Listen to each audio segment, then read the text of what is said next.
Good afternoon, beautiful people. Are you good? You sure you're good? Anyone asked you? Probably not. So I'm just checking in. Hope you're all well. Right, happy Saturday, people.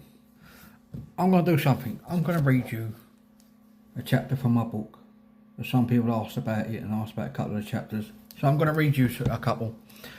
I read you one today and I'll read one later on in the week.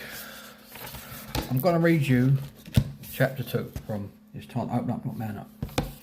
Chapter 2 is the stigma and the shame. Now, as we know, this is one of the things that holds us back from opening up and talking about what's really going on up there and what we're really feeling.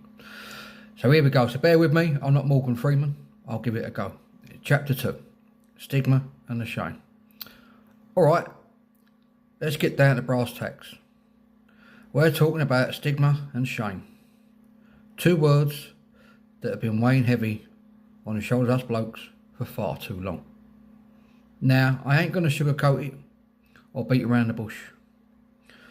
We've got a real problem on our hands, and it's time we faced it head on. Growing up in the East End, I've seen firsthand how stigma and shame can grip a man by the throat and choke the life out of him. We're taught from a young age that talking about our feelings, admitting to struggling, or reaching out for help is a sign of weakness. And let me tell you, mate, it's a load of bollocks.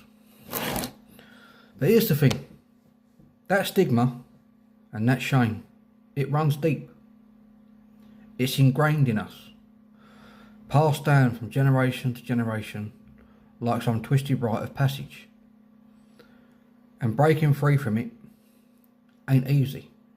Trust me, I know. I've seen many mates of mine suffer in silence, too afraid to speak up because they're worried about what others might think, worried they were labelled as weak or less of a man. And it really breaks my heart, because no one should have to carry that burden alone. But here's the thing. That stigma and that shame ain't just hurting us, it's killing us, literally.